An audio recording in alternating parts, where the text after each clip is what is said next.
That's how we roll. That's how we roll. That's how we roll. That's how we roll. That's how we roll. That's how we roll. That's how we roll. That's how we roll. That's how we roll. Welcome to the Goblins Corner. My name is Eric. And I'm Matt. And tonight, We're interviewing Travis Sivart. Travis Sivart is an author of multiple books, including sci-fi and fantasy novels. He created the Traverse Reality, a shared universe that connects cyberpunk, fantasy, and steampunk worlds, writes characters who feel real to his readers. He is also a prolific podcaster and obviously has excellent time management. Travis, welcome to the show. Well, thank you very much. It's a pleasure to be here, and I'm really digging you guys, the whole theme here you got going on. It's beautiful. Thank you. Thank you. The massive books. And of course, Travis coming from the discotheque there. I keep waiting for the Blade soundtrack to kick in. Yeah. You guys excited about the new movies? I'm in the air about them. I am cautiously optimistic. It's a good attitude. He's more optimistic than I am on that. But we'll see. It could potentially be good. Yeah, I go in and set the bar really low so I can enjoy it even if it's, like the Eternals. So, Travis, you obviously are into a lot of different things. Talk to us about how you got started writing sci-fi and fantasy first. Oh, how far back do you want me to go? We don't have to go back to the Pleistocene era. Maybe just, give us the elevator pitch. 6th birthday. Got Star Wars action figures. Started creating stories. Always been a reader. 13th birthday. Got Dungeons and Dragons. By the time I was 14, I was creating my own world because I was a poor kid that couldn't afford to buy all the cool books for Forgotten Realms and Gary Gygax. Started writing about the same time. Influenced a lot by what I was reading, which was a lot of Piers Anthony, Robert Asprin, if you remember Thieves' World or The Myth Adventures. Yes. Oh, yeah. I don't know if you go that far back. I have Nice. that box set around here somewhere. Oh, that's it. That and Lankamar. Anyhow, so that's where it started. Now, publishing didn't happen until I started fiddling around the turn of the century, back in the last century, in the 90s. But that was mostly like editorials or poetry. Didn't publish my first book. Well, I attempted to publish one in 2007. Wrote a full-length novel based in the world that I created starting when I was age 14. And it didn't go anywhere. So I started submitting short stories. And by 2012, I had enough short stories to create my own anthology, which came out in, I think, 2014. I have it on a list somewhere here. And once I did that, there was no stopping. It's just, do I want to play a video game or write a book? There's my options. You chose to write a book. Yeah. It's and from there, it's just gone and gone. And the past 10 years, I've been self-publishing for 11 years now, but the past 10 years have been a huge learning curve, as the old saying of, learn the rules, follow the rules, break the rules. And I've gotten through that, learning the rules, following the rules. Now it's time to break the rules with the next books. Fantastic. As of this recording, Smoke and Dust is out, but you also have another coming out in April? Let me break your heart. I had a hard drive crash. Smoke and Dust was on it. So Tangled Skein, book 1 of the Traveler's Inn, came out. My hard drive crashed. So I wasn't able to upload the completed, edited version of Smoke and Dust. It's coming. Well, if the stuff is recoverable. Even if it's not, I will figure out a way to make this happen. But yeah, it's a slight delay. All right, Travis, so you call a 12 and 12 for 24 plan, but I understand it's even more than that now. Talk to us about what you have planned in terms of like your aggressive writing schedule. When I decided on the 12 books in 12 months, 2024, I realized I have books that I could pull into a collection, an omnibus, and I can create more books. I also had books that I published under a pen name that I had unpublished I could republish. And those were romance, so I don't really publicize them. But I figured I have these. They're potentially income or somebody could enjoy them. So let's put them out there. And it turned into 27 in 15 months instead, trying to do the fast release schedule of every 3 weeks for these books. Then the hard drive crashed. Now I'm reevaluating. I feel like you need to do 3 extra. That way you can do even 2 a month. You going for the, the Brandon Sanderson model of writing? Sure. Yeah, it's I've heard that comparison before. Somebody's like, Hey, that's not a bad thing. No, not at all. It's Though I tell you what, I have authors that I just adore and envy and go, I wish I could be as good as them in one aspect or another. Never completely like them. Sure. I'm interested in your creative process because, first off, you're publishing a lot of material. Mhm. Where do you get inspired by? Like, is it real life, movies? What sort of things, kind of give you the idea of, oh, this makes a great story? Let me lead in a little bit here. A lot of authors that I talk to, because I live stream my writing, and a lot of authors will congregate there and they'll be like, well, I don't want to read while I'm writing because I'll plagiarize. And I'm like, no, you never plagiarize on accident. You only plagiarize on purpose. If you're going to Right. paint sunsets, you want to look at sunsets. You want to look at other art. If you're an architecture major and you want to build a building, you want to look at other forms of that art. Same with me with reading. So the ideas, they come from everything. That shower thought, that waking up from a dream moment, the dealing with something. And usually I just collect the ideas. Then I find 4 or 5 of them meld and make a great story if I could put them together and scramble them up a little bit. I love that. When I'm writing, I try to I do a lot of audiobooks because I don't have time to sit down and read. So on long drives, working out each day while cooking, mowing the lawn, because I'm on 2 acres here. I really enjoy my lawnmower time. Cigar, sunshine is beautiful. These are the times where I can listen to the audiobooks similar to what I'm writing because there's always another idea. Listening to how authors phrase things, how they put their plots together and link it all together. It's a constant learning and inspiration process. Do you have a favorite author that you could? I mean, I know that's a tough question for anybody. Matt's laughing at me because I would have a hard time. I have a favorite nothing.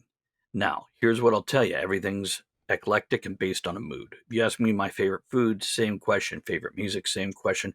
But with authors, I wouldn't call myself a Stephen King fan, but I adore the way he can write 7 pages on a character that doesn't matter till you do care and then he kills it. And you're like, oh, was it important to the story? Not necessarily, but you enjoyed those 7 pages. Piers Anthony, Robert Asprin, as I mentioned earlier, these are what I grew up with. Heavy influence from that. I do enjoy Anne Rice, though I feel like she cheated on Mayfair Witches, but that's a whole nother thing. Brandon Sanderson, Jim Butcher, The Dresden Files is like comfort food. It's like eating meatloaf and mashed potatoes for me. It's just great. I'm on like book 12 now. His Codex Alera is really good too. Is it? That's the steampunk one, right? No, it's the one where it's kind of like think Avatar: The Last Airbender mixed with the Roman Legion. Yeah, the steampunk one is the Cinder something. Yeah, I started the steampunk one and didn't hook me. But the other one I might have to pick up because that's one he did like on a bet or a dare where he couldn't take 2 things and put them together and make it work, right? I believe so. Yeah, I think so. I think so.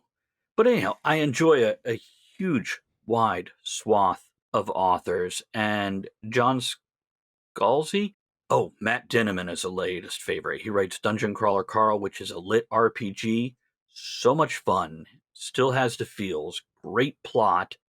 And if you listen to it on audiobook, Jeff Hayes that does the audio, the main character sounds like Patrick Warburton from Emperor's New Groove. He played Kronk. He was the live action Tick. Oh. So it's this beautiful voice. And by the way, in book 6, Patrick Warburton actually guest stars on the audiobook as the main character's father.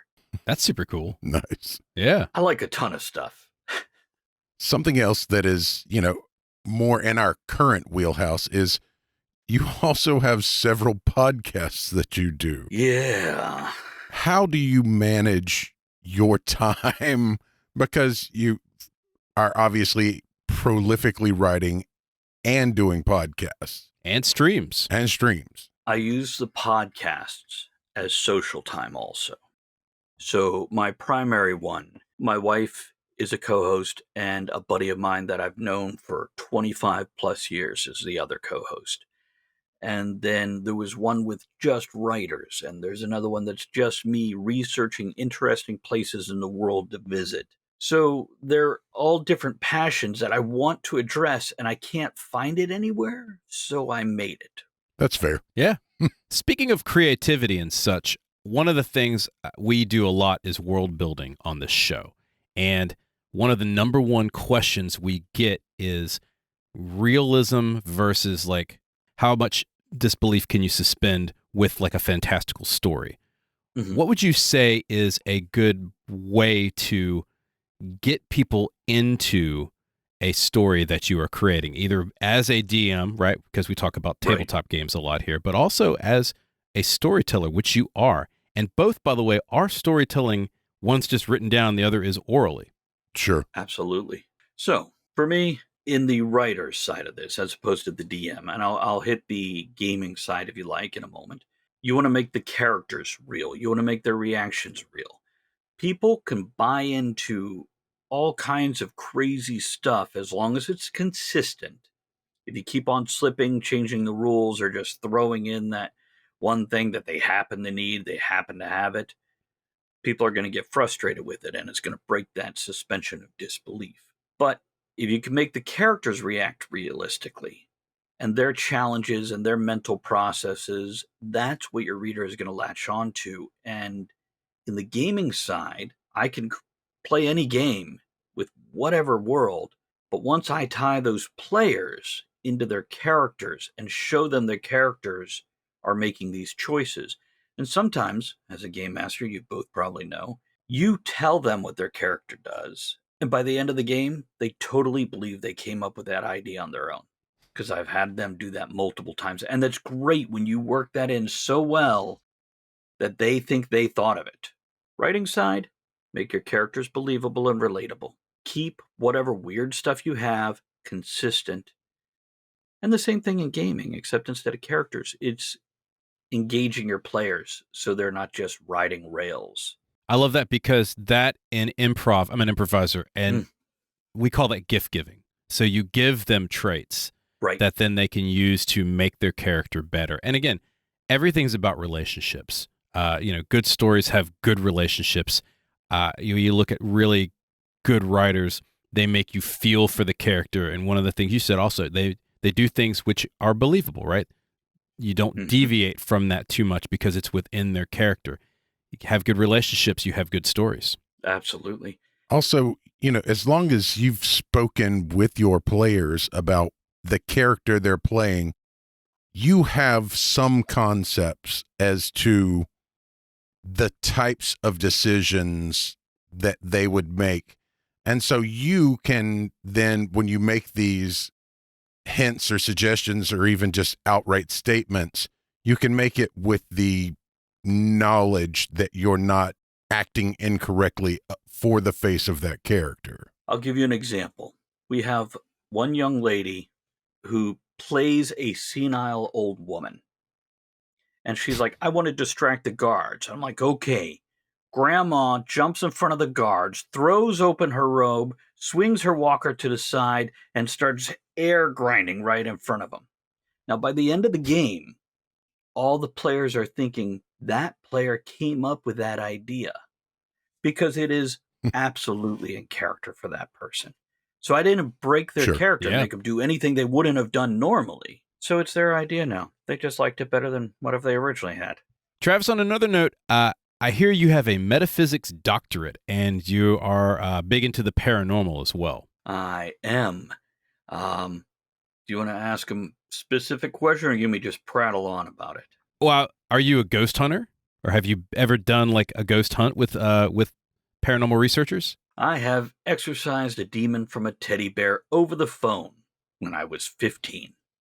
Yeah, I know. That's how I feel about it there, Matt. In my teens, I was raised, again, just a huge mixing bowl. Like my grandmother was Baptist and my mother was drunk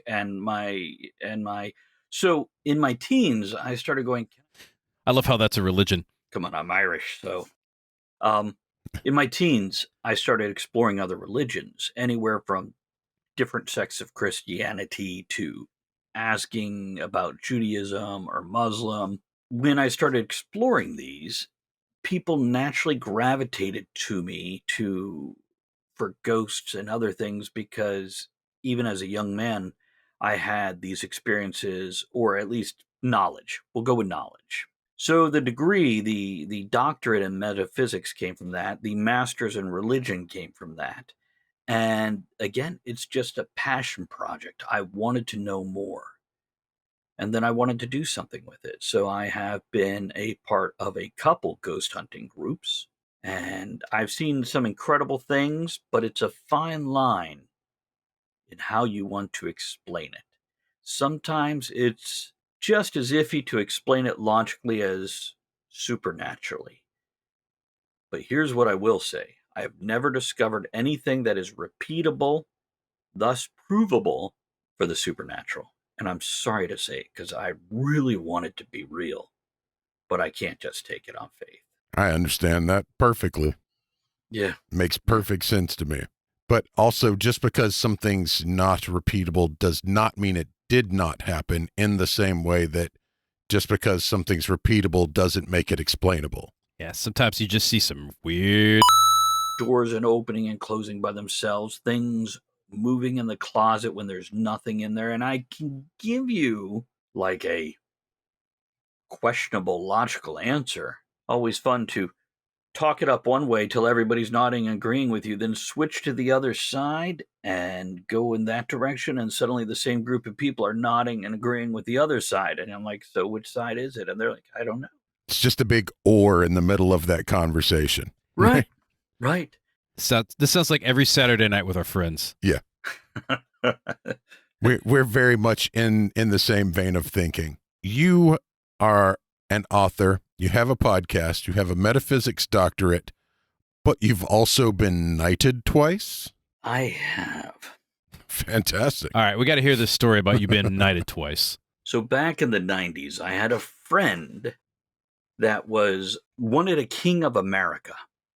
So they formed an official group, and they had the guy they chose as king, and I was knighted there. I was also a seraph, which is like a noble term that nobody knows. Now, the second time was, you ever heard of the Isle of Man? Yes. Yes. Used to have a king. And I had a buddy that eventually had a 2-season reality show based after him, who discovered he was a descendant of the last king. So he claimed nobility of the Isle of Man. And there was a big hubbub in the UK about it. But yeah, he knighted me. I also have a barony title from him. And the King of Ireland was actually thanks to Cards Against Humanity. They bought a piece of land in Ireland, and they gave out titles for 3 minutes to a select amount of people. That's cool. What'd you do in your 3 minutes as king? I probably ate tacos. I'm not really sure. So normally we do the question of the week, but Travis, because you're here and because you're such a creative person, we're going to do something a little bit different. You also are a big D&D player, which I love. And so tonight, what we're going to do is we're going to present a few fantasy apocalyptic monsters for the audience. We're going to make this stuff up on the fly. I actually wrote mine down because I had time this morning, but Matt, you and Travis are just kind of going to riff off the fly on this one? Oh, yeah. Okay, so I've got a couple ideas. You've got a couple ideas? Oh yeah. I can't wait. Who wants to go first? I'm happy. We could do the name, and I can prompt you along with some stuff, but name, description, any special abilities, if they have combat or an ecology, and then give me a little bit of lore. My apocalyptic creation is going to be Gothmog, the Shrieking Swarm. Gothmog, the Shrieking Swarm. What's the description of Gothmog? Gothmog is what would happen if a great old one were actually just a 75-pound locust. But in being a great old one, 75-pound locust is in charge of all of the insect swarms on any given planet. He's the boss bug? Yes. Boss bug does boss things. He's got to have a tie, black tie. Kind of like, I'm thinking of like Boss Baby, but like locust form. Yeah. I feel like that's a little too cute. No. A little too cartoony for you? Okay, so more chthonic. Yes. It's going to be like deep green and black iridescent chitin with swirling iridescent purple eyes. You know, the multifaceted like chaos, almost Is it Umber Hulk eyes. is it swirling like Hypnotoad, or is it more just kind of like iridescent, like a gem? More like a gem. Okay. Yeah. I think of it like a sedated. It sleeps for immense amounts of times and then rises up, and all the swarms of insects on the world just go mad and start destroying everything. And then it gets its fill and buries itself back beneath the crust to go back to sleep for another 1,500 years or whatever. So it kind of does like the insect version of the birds. Sure. I like that. I feel like you could introduce this to the movie version of Starship Troopers and make it a better movie. Would you like to know more? The only good bug's a dead bug. That's right. It's true. If it were a Starship Troopers version, though, it would need to be like a Volkswagen Beetle sized at the minimum. Bugs are light, that still be 75 pounds. It's a big ass bug. It would have to be a very oxygen dense planet. That's true. I bet that's good eating though. I bet you could fry that guy up. Oh yeah. I mean, it's gonna taste like crab. Yeah, which are the bugs of the ocean. Come on. That was precisely my theory behind that. But that guy in a dump truck make dump truck size gumbo. Delicious. Delicious. But yeah, there you have it. It just sleeps for 1,000 years, 1,500 years, whatever. Wakes up, destroys a bunch of stuff, eats its fill, and goes back to sleep. I'm assuming from like special abilities and stuff, it just basically devours everything around it. Yeah, it can eat anything, and also it is, in fact, in control of the swarms of insects within, let's say, a 700-mile radius. Nice. Pheromones. Pheromones does wonders. Yeah. That's how I control the people at my day job. Sure. Little Old Spice will get the job done. All right, Travis, sounds like you're next. Okay. I'm going to jump in with a creature that I've used throughout most of my books. I'm going to start with some of the lore, so I'm going to kind of roll this backwards here. I have tied it into the shape-shifting lizard people that have taken over governments by looking like somebody. The Reptiloids? Truods. Truods are an alien species that showed up on Earth 10,000 years ago. They came here on a research through wormholes, and they are aquatic, and they genetically mutated themselves so they're able to move up onto land, interact with the humans there because they realize there's an intelligent species here. And their ship that was sunk by attacking humans was actually the Atlantis mythos. Moving forward in time, they genetically engineered giant squid. That's where we get our Kraken myth. Other things they genetically mutated. Loch Ness Monster was one of theirs. Then we move forward into the modern age. They were actually the cause of the Space Shuttle Challenger explosion. And then as we move forward into my other series, the steampunk, the fantasy, they're in there too. But in the fantasy world, they've evolved further, or declined rather. So now they're summoning demons through wormholes because I'm big on actually having science in my fantasy. So all they want to do is get back home. But in one of the stories, home basically went, you've degraded too far. You've been around humans too long. You're violent and aggressive, and we can't bring you home anymore. So now they're stuck here. So it sounds like they're kind of an apocalyptic version of just every meddling secret society. Sure. Like the monster version, you know what I mean? Like the lizard people, the Illuminati, and everything else. Right. Well, those are myths they spun off of what they are already doing. There's green and there's grays. The grays are your scientists. The green is the military. So the green have camouflage, shape-shifting abilities limited. The grays, on the other hand, are working all the tech and stuff. So they're a great subversive group to bring into my stories and even my games. Sounds fun. Yeah, that sounds super cool. You imagine this shape-shifting reptiloid creature that's just secretly working your I love it even more instead of big politics on like a local level.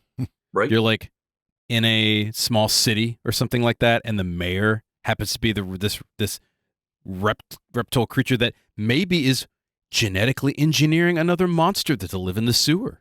Sure. This would make a great World of Darkness game also. Absolutely. Should tell you guys about another series that I'm planning. It's actually a 5 interlinked series, and this kind of thing would work great into that. All right, so I wrote mine down, so I'm not going to improv as much as I did, mostly because I was tickled this morning by what I came up with. It. My apocalyptic creature is called the Doom Chicken. It's a Doom Chicken. Nice. Sure. Yeah, the description I wrote down is, behold the darkening of the skies as wings of primordial terror flap a blackened miasma towards the city. Great legs like steel posts strike the very earth with tremendous fury, and as you look up towards the sky, you see beady eyes of death staring at you over a bright, horny beak. The Cluckpocalypse approaches. It's like Godzilla's next foe. It's a giant chicken. Specifically, it's a 300-foot, dark gray chicken of the apocalypse. As the herald for the end of mankind, it can let out a piercing cluck which levels buildings, blows down trees, and destroys eardrums. The flapping of its wings bring forth gale-force winds, and its feet gouge out vast tracts of land. It can also peck the out of things. Sure. Because it's a 300-foot chicken. It's a giant Which chicken. means it has a huge pecker. It in fact does. It's a big cock. Because it's a rooster. Yeah, sure. In terms of combat and stuff, I gave it like a wind shear wings. I'm thinking in terms of like kaiju. Dark clucking. It can feet gouge and it can peck. And then its ecology is the doomed chicken sleeps for eons until summoned forth from its subterranean lair beneath Cobb Parkway and Roswell Road in Atlanta, Georgia. Which, for those of you who don't live in Atlanta, there's a big chicken there. Nice. Yeah, there's a giant KFC there that they have a large chicken statue, or as part of the building, really. Yeah, they call it the Big Chicken. Yeah. Once stirred, only massive weaponry or the end of the world will bring it once again to slumber. But for how long is anyone's guess? Legends say coating the meat of the doomed chicken in a secret blend of herbs and spices can grant immortality and taste good enough to slap your mama. Yeah, so that's the doomed chicken. It's just a big-ass chicken. I feel like your guys' two monsters should face off at some time. I think that our two monsters facing off is a plot of your group of shape-shifting lizard creatures. Well, they engineered it, of course. They're bringing about the end of the world by having two monsters fight. I would bring forth swarms of ants, like, the African ants that'll strip down a elephant. Mm-hmm. There's no way the bug is going to get involved with a giant chicken. Like, that's just it's smart enough to just be like, no. What a strange world to bring about the apocalypse. All the civilizations fall, the locusts strip the land, and then the apocalypse occurs. And then both giant evil creatures just go back to sleep. And there's nothing. There's nothing except a bunch of reptiloid creatures that open up a wormhole to the next world they want to take over and destroy. There we go. Or they just bring all the good stuff here because now there's nothing stopping them. They've renovated. Exactly. That. There you go, Travis. There's a story for you. Write that one down. There we go. There you go. That would be a fun game to play. You know what that would be great for? I'm just thinking about this, just riffing for just a second. That would be amazing to do a Kids on Bikes game. Travis, have you ever played Kids on Bikes? No. It's a very simple system. It's a very simple storytelling system, but I could see where like the end of the world is occurring, and you've got these two titanic creatures, and then there's a cult of lizard creatures that are literally creating chaos in the panic of these two giant kaiju, and you play kids in Kids on Bikes, like literally just kids. And they have a wizard one where it's kids on brooms, but that would be kind of fun to be the kind of Stranger Things it. Right. And that's my thing is like the kids somehow have figured out what's going on. Of course, none of the adults believe them because that's the premise of all of those type stories. And so the kids are having to solve the problem themselves. With an 8 o'clock bedtime. Of course. Yeah, you got to get to bed on time. Can't get grounded. I get grumpy as well. That's right. Travis, where can interested people find your work? The easiest way is to go to my website, which is TravisSivart.com. Last name spelled like the first, but in reverse. That's TravisSivart.com. That's going to have my podcast. It's going to have my books. It's going to have the live streaming and everything else that I do. All in one place. Fantastic. Where do you live stream? Like Twitch, or do you do it just through your... Yeah, Twitch it is. And it's a very small, very private, very cozy place. It's called Travis Tavern. as opposed to all my social media is under Travis I. Sivart, Travis Tavern. You can find me there, harass me there, or get ignored there, whichever best suits the mood. Travis Sivart is the author of Traverse Reality, as well as all of the multitudes of podcasts and shape-shifting lizard creatures. Travis, thanks so much for chatting with us. Been my pleasure, gentlemen. Any questions or comments, hit us up at Goblin's Corner on all the various socials. Did you enjoy this podcast? We're clucking away a couple new episodes. Subscribe to it on your favorite player, YouTube, and Twitch. And remember, click the 5 stars and give us a review on iTunes and Podchaser. And on YouTube, hit the like and subscribe button.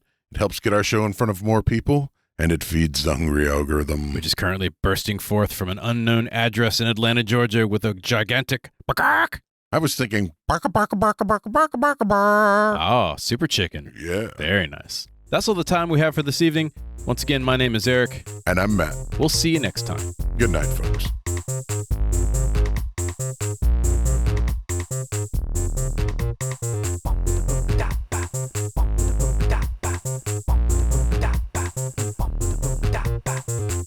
The Goblin's Corner is written and produced by Eric Holden and Matt Staples.